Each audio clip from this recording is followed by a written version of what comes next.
하나님 말씀은 고린도전서 13장 8절에서 13절까지 말씀입니다. 사랑은 언제까지나 떨어지지 아니하되 예언도 패하고 방언도 그치고 지식도 패하리라. 우리는 부분적으로 알고 부분적으로 예언하니 온전한 것이 올 때에는 부분적으로 하던 것이 패하리라. 내가 어렸을 때에는 말하는 것이 어린아이와 같고 깨닫는 것이 어린아이와 같고 생각하는 것이 어린아이와 같다가 장성한 사람이 되어서는 어린아이의 일을 버렸노라. 우리가 지금은 거울로 보는 것 같이 희미하나 그때에는 얼굴과 얼굴을 대하여 볼 것이요 지금은 내가 부분적으로 아나 그때에는 주께서 나를 아신 것 같이 내가 온전히 알리라. 그런즉 믿음, 소망, 사랑 이 세 가지는 항상 있을 것인데 그 중에 제일은 사랑이라. 아멘. 담임 목사님 나오셔서 말씀 선포하시겠습니다. 이전에는 교회력으로 주신 말씀 중에 한 곳인 고린도전서 13장에서 말씀을 봉독을 했습니다. 말씀을 중심으로 해서 사랑으로 라는 제목으로 설교 말씀을 드리겠습니다. 오늘 아침에는 오늘 읽은 본문 중에 한 절을 함께 읽고 말씀을 나누도록 하겠습니다. 오늘 본문의 마지막 절인 고린도전서 13장 13절을 함께 읽겠습니다.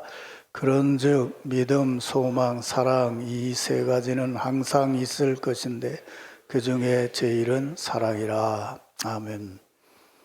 네, 오늘은 이제 새로운 달 2월이 시작되는 첫 주일입니다. 지난해 12월 사무총회를 가지면서 대강절 절기, 또 성탄절 절기, 그리고 송구영신 예배, 또 신년 감사 예배, 그리고 이제 설 명절 연휴까지 해서 1월을 마무리하고 오늘 새로운 날 2월에 들어서게 돼서 이제 새봄과 함께 본격적으로 새 사역을 시작하게 됩니다.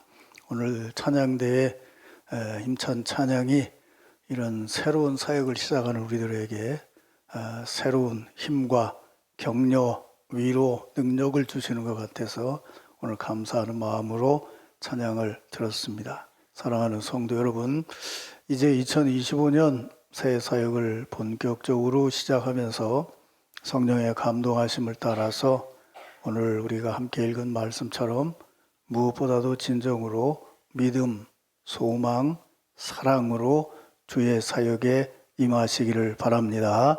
새 사역에 임하면서 언제나 믿음과 소망과 사랑으로 일하되 무엇보다도 하나님의 사랑으로 주의 사역에 임하시기를 바랍니다.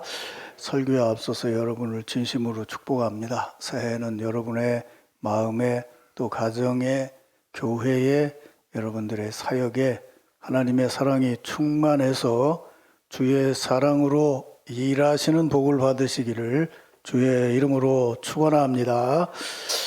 자, 이런 결심과 사랑을 담고 이제 오늘 주신 말씀을 조금 자세히 보면서 사랑으로 새 사역을 시작하는 우리들에게 주시는 하나님의 음성을 듣겠습니다. 오늘 읽은 말씀보다 한 장 앞에 있는 고린도전서 12장은 유명한 은사장입니다. 고린도전서 12장에서 사도 바울은 은사에 대해서 자세히 말씀을 하시고 그리고 이어서 13장에서 사랑에 대해서 말씀을 하십니다. 고린도전서 12장에서 사도 바울은 지금 고린도 교인들에게 다양하게 퍼져 있고 또 가지고 있고 발휘하고 있는 많은 은사에 대해서 말씀을 하는데 근본적인 어투가 긍정적이지 않습니다. 그렇게 12장을 끝내고 이어서 13장에서 사랑을 말씀하는데 12장에서 말한 사랑과 은사와 더불어 아주 강한 이중부정으로 사랑을 말씀하고 있습니다. 고린도전서 13장 1절 이하를 보면 내가 사람의 방언과 천사의 말을 할지라도 사랑이 없으면 소리나는 구리요 울리는 꽹과리가 되고 내가 예언하는 능력이 있어 모든 비밀과 모든 지식을 알고 산을 옮길 만한 믿음이 있을지라도 사랑이 없으면 내가 아무것도 아니요 라고 말합니다. 신약학자들은 이 고린도전서 13장을 쓸 때 사도 바울의 마음은 단지 고린도 교인들의 신앙이 잘못되었기 때문에 그것을 지적하려고 했던 마음이 아니고 그 교회가 세워지고 은사와 더불어 살아가는 성도들을 보면서 그들과 나누었던 깊은 교제와 그 경험 안에서 정말 그들을 사랑하는 마음으로 이 글을 썼다고 이야기를 합니다. 그래서 그들을 지적하면서 실제 말은 그들을 지적하는 게 아니고 자신의 얘기처럼 이렇게 극단적으로 말해요. 내가 사랑이 없으면 나는 아무것도 아니다. 만일 고린도 교인들에게 잘못을 지적하려는 목적으로 얘기했다면 너희가 별짓을 해도 사랑이 없으면 너희는 헛거다 이렇게 말을 했어야 되는데 그게 아니고 내가 사랑이 없으면 나는 아무것도 아니다라고 말하면서 고린도 교인들과 자신의 관계를 가까운 하나됨으로 말하고 있다는 거예요. 그러면서 8절 후반에 보면 또 이런 말을 합니다. 예언도 그치고 방언도 그치고 지식도 패하리라 이렇게 말합니다. 이 대목도 조금 모호하죠.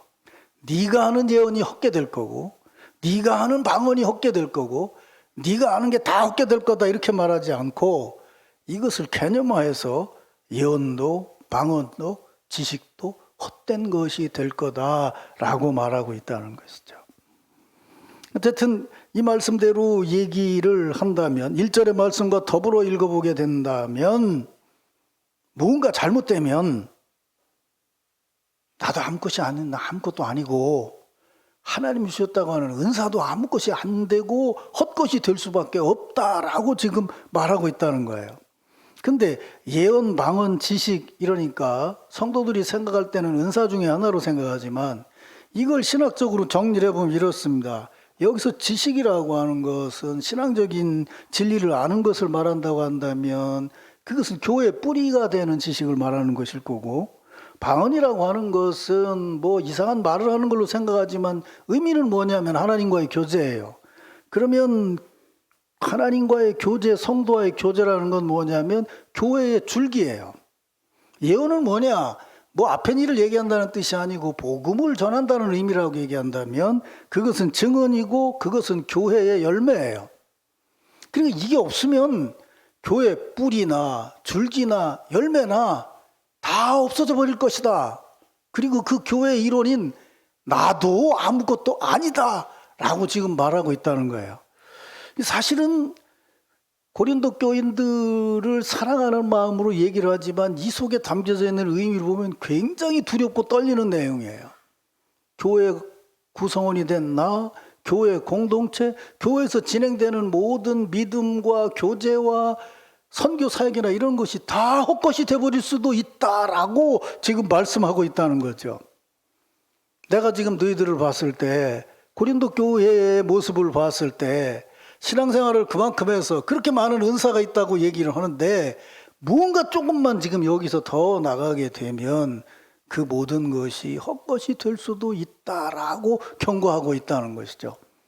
이렇게 보면 이 대목의 말씀은 굉장히 두렵고 떨리는 말씀인데 아까 말한 것처럼 사도 바울 선생님은 고린도 교인을 그저 잘못된 애 뭐 질책하듯이 넌 떨어져 내버리면 된다라고 생각하고 있지를 않아요. 사랑하고 한 교제를 이루고 있다는 거죠. 그래서 이렇게 경고를 하면서 동시에 무슨 말씀을 하느냐 하면 그것과 정반대의 말씀을 해요. 8절 초반에 보면 사도 바울은 사랑은 언제까지나 떨어지지 아니한다 라고 말해요.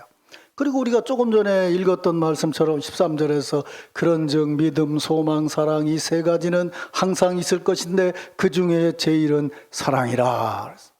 사랑은 절대로 떨어지지 아니하고 사랑은 항상 있고 항상 있는 것 중에도 가장 첫 번째 있으면서 가장 영원히 있을 것이다 라고 말씀하고 있다는 거예요. 자, 그러면 사랑이 없으면 예언도 패하고 방언도 패하고 지식도 그치고 모든 것이 패하고 나도 아무것도 아니다 라고 얘기를 하더니 이래 이어서 말하는 말이 뭐냐면 사랑은 언제까지나 떨어지지 아니하고 항상 있고 항상 첫 번째로 있을 것이다 그랬어요. 한쪽은 떨어진다, 패한다, 그친다 라고 얘기했고, 떨어지지 않고 언제까지나 있고 항상 있고 첫 번째다 그런 거예요. 그럼 이 무슨 얘기예요 지금? 떨어진다는 얘기예요? 안 떨어진다는 얘기예요? 이 대목을 신앙적으로 바르게 잘 분별하면서 살아야 된다는 거예요. 그것은 그냥 이론적인 분별이 아니고 지금 신앙생활을 하고 있는 교회 공동체 안에서 한 사람의 성도로서 다른 사람들과 더불어 살아가는 속에서 이 유식하게 말하면 변증적인 것을 해결해 볼 수 있어야 된다는 거예요. 그저 쉽게 말하면 이런 거예요. 말은 안 했지만 속으로 얘기는, 당신이 지금 이 교회 안에서 어느 만큼 신앙생활을 했고 어느 정도 해서 어느 자리에 있는지 모르지만, 만약에 당신이 지금 뭐 많이 알고 있다고 자랑하고 뭐 이런저런 말을 한다고 얘기를 하고 뭐 엄청난 예언을 한다고 얘기를 한다 할지라도 기독교 진리의 가장 근본인 사랑이 없이 그게 너만 드러내는 것으로 얘기한다면 그거는 얼마 안 돼서 없어져 버릴 것이다. 지금 내가 신앙생활을 시작한 지 얼마가 되지 않았든 아니면 지금 지속하고 있든 어느 직분을 받았든 어느 것을 하고 있든 간에 내가 무언가를 할 때 그보다 더 깊이 있고 항상 첫 번째 있는 사랑으로 모든 것을 생각하고 대하게 되면 그것은 절대로 망하거나 패하거나 무너지지 아니하리라. 믿습니까 여러분? 우리가 그렇게 믿잖아요. 주께서 우리를 심판하시면 우리는 모두 멸망할 거예요. 주께서 우리를 사랑하시면 우리는 영생을 얻을 것이에요. 믿습니까 여러분? 그래서 예수 믿는 사람들은 기독교 신앙의 근본이 뭐냐고 얘기하면 구원이라고 대답하지만, 밖에 있는 사회책이나 지리부도를 보세요. 기독교 진리의 핵심이 뭐냐고 물어보면 구원이라고 얘기하지 않고 사랑이라고 이야기를 해요. 기독교는 사랑의 종교라고 얘기를 해요. 그 사랑이 모든 것을 이끌어가는, 모든 것을 넘어서는, 모든 것 밑에 있는 근본적인 하나님의 은혜라는 것이에요. 사랑하는 성도 여러분, 새 사역을 시작하며 사도 바울의 이 권면의 말씀을 아멘으로 응답하시기를 주의 이름으로 축원합니다. 우리는 교회를 설립한 지 벌써 70년을 넘어서고 중반을 들어서게 됐습니다. 우리 교회는 신앙 초보자들의 모임이 아닙니다. 그러게 우리 교회 안에는 성령의 은사도 있고 직분도 있고 사역도 있고 모든 것이 다양하게 있습니다. 세범 사역을 하면서 이 모든 것이 가장 아름답게 조화롭게 잘 작용을 해야 우리 교회는 올 한 해 더 아름답게 사역을 감당할 수 있을 것입니다. 무엇으로 조화를 이룰 수 있겠어요? 한 가지밖에 없어요. 그것은 성령의 감동으로 우리에게 임한 예수 그리스도의 사랑이에요. 믿습니까 여러분? 이런 사랑의 은혜가 우리 교회 성도들과 공동체에 함께하기를 주의 이름으로 축원합니다.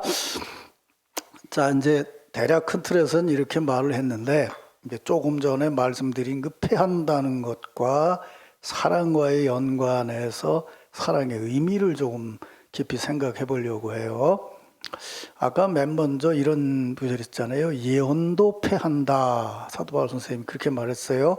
그런데 9절과 10절 한번 보세요. 9절에서 10절을 보면, 우리는 부분적으로 알고 부분적으로 예언하니 온전한 것이 올 때에는 부분적으로 하던 것이 패하리라. 제가 앞에서 여기서 예언이라고 하는 거는 일반적인 한국 신자들이 얘기하는 뭐 이렇게 제복음 너 오늘은 뭐 해라 뭐 이런 얘기가 아니고, 복음에 근거한 말씀의 선포라고 말씀드렸어요. 그래서 13장을 넘어선 14장에 들어가면 사도 바울 선생님은 이렇게 말해요. 14장 1절을 보세요.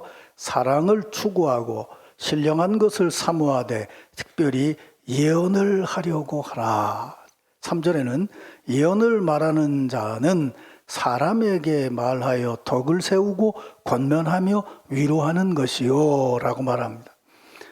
뭐 시간이 없기 때문에 이 내용을 자세하게 설명을 안 하겠습니다. 예언이 뭐냐?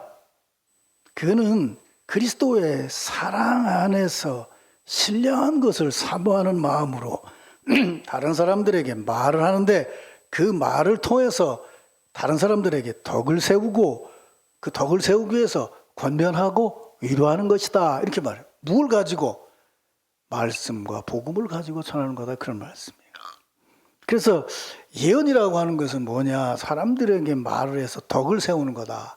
이 덕이라는 말이 우리 동양적으로도 중요하고 서양 사상으로도 중요한데, 한마디로 말해서 덕이라는 건 뭐냐 하면 내가 저 사람에게 덕을 끼쳤다 이렇게 말한다는 것은 어떤 의미냐 하면요, 내가 저 사람과 대화를 하든 무슨 일을 해주든 했더니 그 사람에게 선하고 좋은 열매가 맺어지게 되더라, 그런 삶을 사는 것을 덕을 세우는 삶이라고 얘기하는 거예요. 그래서 뭔가 잘못된 길을 가는 것을 보면 그걸 고쳐주기 위해서 권면을 해요. 낙심해갖고 무너져 있는 걸 보면 그걸 위로를 해줘요. 그래서 어떻게든지 그 사람에게서 선한 것이 열매가 맺을 수 있도록 도와주는 말을 하고 있는 것이 바로 예언이고, 그것의 근본이 뭐냐면 사랑이라는 거예요.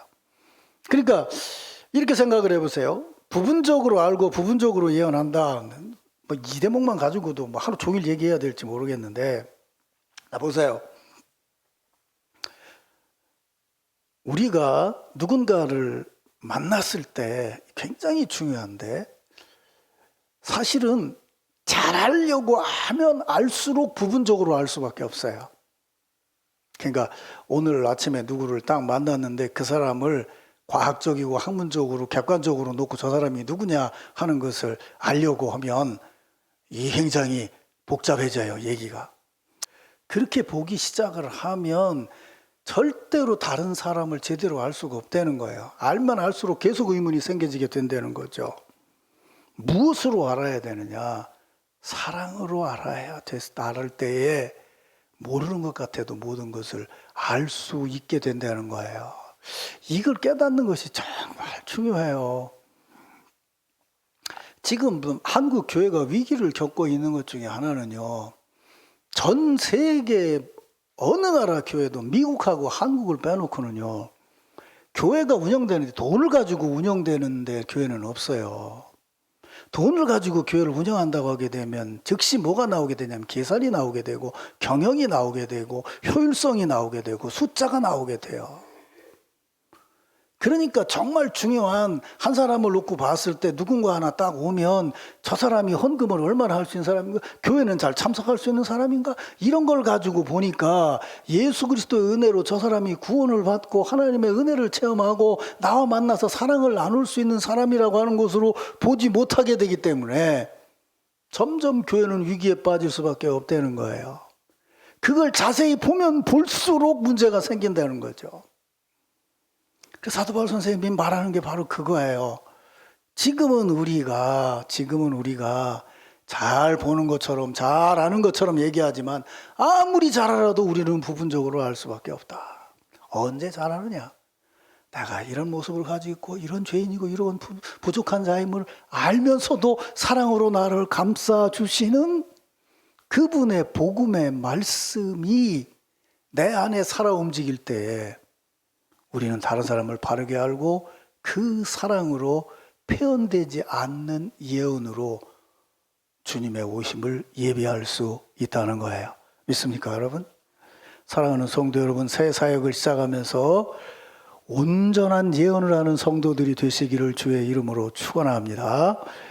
내가 누군가를 마주쳤을 때 그가 어떤 사람인가가 중요한 게 아니고 내가 저에게 무엇을 해주면 저 사람에게 선한 열매가 맺어질 것이고 내가 무엇을 도와주면 저 사람이 바르게 세워지고 저 사람이 위로를 받을 수 있겠는가를 먼저 생각하면서 말하는 성도들이 되시기를 주의 이름으로 축원합니다. 그다음에 두 번째는 방언 얘기가 나왔어요. 방언도 그친다라고 사도 바울이 11절에서 얘기했는데, 그러면서 이런 말을 해요. 내가 어렸을 때는 말하는 것이 어린아이 같고 깨닫는 것도 어린아이 같고 생각하는 것도 어린아이 같다가 장성한 사람이 되어서는 어린아이의 일을 버렸노라 라고 합니다. 이제 이 사도 바울의 이 대목의 이해는 상당히 어렵습니다. 왜냐하면 이게 지금 사도 바울이 얘기하는 어렸다는 것이 정말 나이가 어릴 때를 얘기를 하는 거라고 생각을 할 수가 없기 때문에 그렇습니다. 사도 바울은 어쨌든 열심히 공부하고 열심히 자기 나름대로 신앙생활하고 자기가 배운 걸 가지고 판단하고 사고하고 행동을 했습니다. 그러다가 다메섹으로 가는 과정에서 예수님을 만나게 돼서 그동안 생각했던 모든 것이 다 뒤집어져 버렸습니다. 그때 그가 깨달은 것이 뭐냐면 이전까지 내가 정말 어른이라고 생각하고 잘한다고 생각하고 무슨 일을 행했는데 돌이켜보니 그게 다 어린아이 일이었다는 거예요. 어린아이 일이었다는 거예요. 내가 말하는 것도 어린아이 같고 깨닫는 것도 어린아이 같았다는 거예요. 오후에도 이런 얘기를 조금 더 할 수 있을지 모르겠습니다만은 이걸 언어학적으로 얘기를 하면 이런 겁니다. 한동안 한국 교회에 요만큼만 따가지고 와가지고 지금도 뭐 그런 이름, 이 중에 아마 기도 열심히 하고 뭐 기도원 찾아다니는 사람은 아마 그 얘기 할 거예요. 우리는 뭐 로고스를 받아야 되는 게 아니고 레마를 받아야 됩니다. 그래서 무슨 뭐 레마 선교회, 여의도 순복음교회 조영규 목사님이 이제 그런 얘기를 해서 레마라는 말이 이제 유행을 해서 목사가 설교하는 건 로고스인데 그 중에 뭐 레마를 받아야 된다 뭐 이런 얘기를 해요.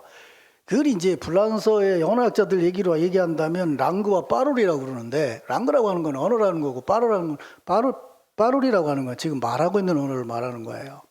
그러면 한국어라는 언어 체계가 큰 체계가 있는데 그 언어 체계 전체를 다 알아서 말하는 게 아니죠. 삶을 살아가면서 자기 말을 배우게 된다고요? 그러면 어린아이를 한번 생각해 보자고요. 여기 이거 하나 있으면 엄마 줘! 이러면 엄마가 알아듣고 줘야 돼요. 아이들의 언어는 자기중심이고 자기가 말하는 것까지만 말하면 신기하게도 엄마는 잘 알아들어요. 그렇죠? 엄마는 알아듣고 한다는 거죠. 근데 그 말이 이게 객관적인 문법 체계를 보면 맞는 말이냐고요? 아니라는 거죠. 그러니까 이 착각하고 있는 거예요. 하나님이 성경으로 주어진 하나님의 언어의 체계가 있는데 그 언어 체계 말씀을 읽으면서 그때 말씀을 듣는 내게 주시는 음성을 듣는 것이 신앙적인 성령의 감동에 의해서 듣는 것이라고 얘기를 하고 그거를 랑그라고 얘기하면서 특별한 얘기가 들려지는 것으로 생각하는데 잘못 생각하고 있다는 거예요. 내가 특별한 얘기를 들을 수 있다고 얘기할 때는 분명히 나 중심인 거예요. 그래서 은사를 많이 받고 뭐 신비한 음성을 들었다는 사람들의 얘기를 들어보면 전부 자기 중심이에요.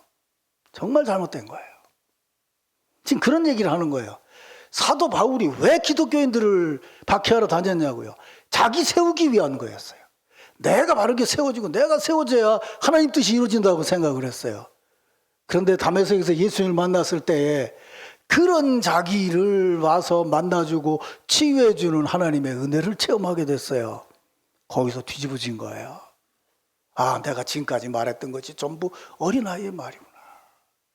신앙생활을 오래 하면 할수록 사실은 장성한 사람이 돼야 돼요. 장성한 사람이 된다는 것은 뭐냐 하면 하나님과 영적인 대화를 나누는데 그 대화를 나눔에 그 대화에 의해서 내가 변화되어져 가고 새로워져 가는 삶을 살아간다는 뜻이에요.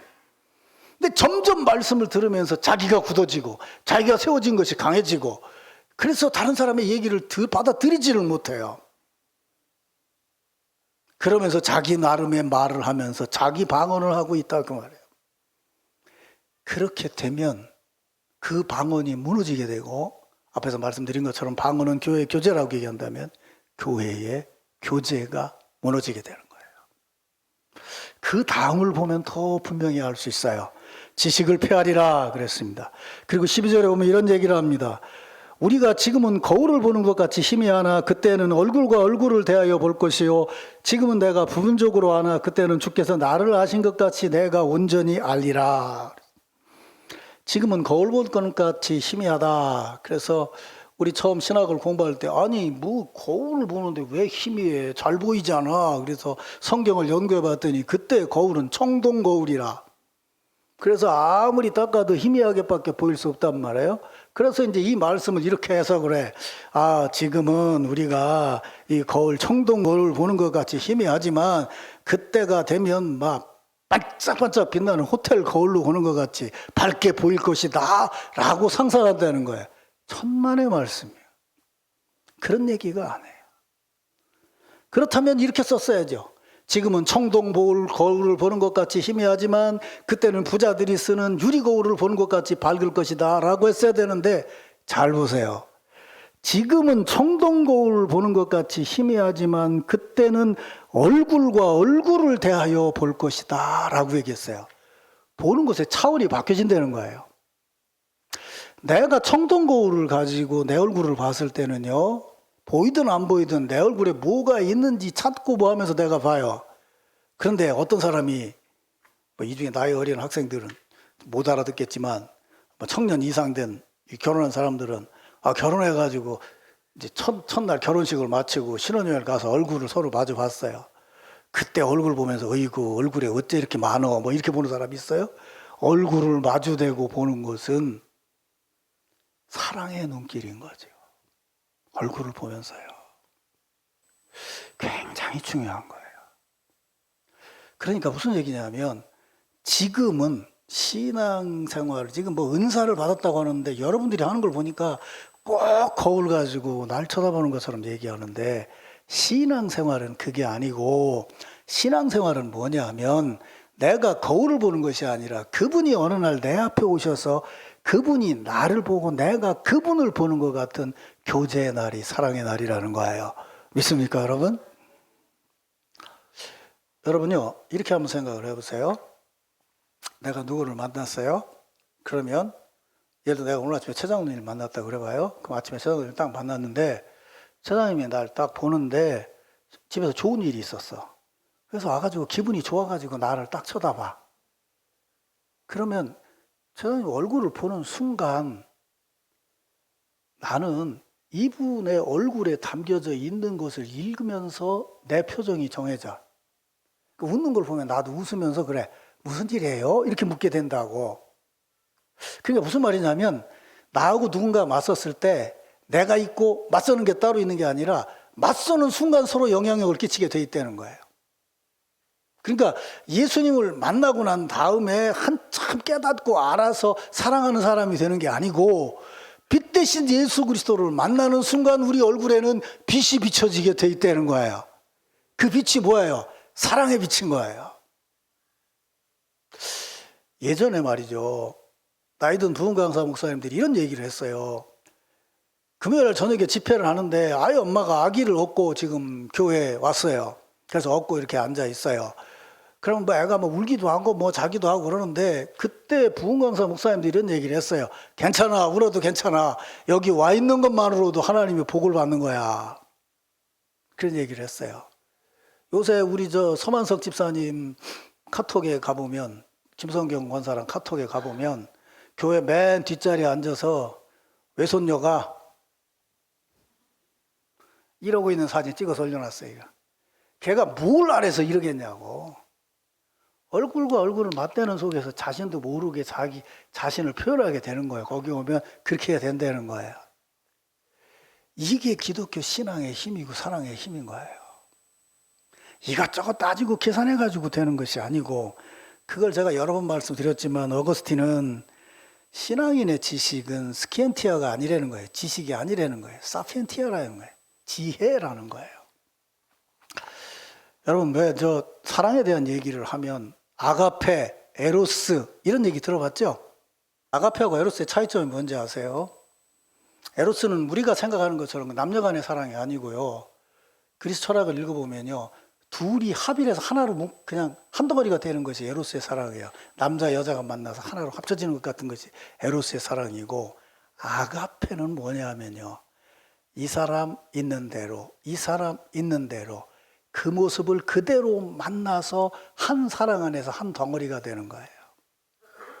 예수는 우리를 있는 그대로 받으셔서 그분과 하나됨으로 우리에게 개성과 은사와 열정과 모든 것을 더 살리셔서 주를 위해서 일하게 하시는 거예요. 그게 아가페 사랑인 거예요. 기독교는 아가페 사랑을 얘기를 해요. 그런데 현장에서는 자꾸 에로스 같은 걸 생각을 해요. 너하고 나하고 똑같아야 사랑하는 거고 너는 나하고 같아야 되는 거라고 얘기를 해요. 절대로 그렇게 얘기하지 않아요. 12명의 제자가 개성이 달랐고 섬기는 데마다 교회가 다르고 신앙의 경륜에 따라 사람들의 살아가는 모습이 다 달라요. 그 모든 것을 얼굴 마주 대하는 것처럼 주님께서는 그대로 대해 보시면서 사랑하시는 거예요. 그래서 사랑 안에서는 절대로 모든 것이 패할 수가 없는 거예요. 오늘 읽은 본문 말씀 마지막에 이렇게 말하죠. 그때는 주께서 나를 아신 것 같이 내가 온전히 알리라. 그런즉 믿음, 소망, 사랑 이 세 가지는 항상 있을진데 그 중에 제일은 사랑이라. 사랑하는 성도 여러분, 새 사역을 시작하면서 정말 사랑 안에서 주의 사역을 감당하시기를 주의 이름으로 축원합니다. 예수 그리스도의 얼굴을 맞댄 것 같은 인격적인 사랑을 해요. 그냥 하나 둘 셋 넷 해가지고 개인적인 누구누구를 세서 합쳐놓는 것이 아니고 한 사람 한 사람이 소중한 주 앞에서 개성 있는 신앙이라는 것을 인정하면서, 그러면서도 그리스도의 사랑으로 그것을 섬기고 감싸고 이끌어주고 권면하고 위로하면서 그 사랑의 은혜로 주의 사역을 감당하시기를 바랍니다. 이런 축복이 2025년 새해 사역을 하는 여러분 모두에게 함께하기를 주의 이름으로 축원합니다. 기도하겠습니다.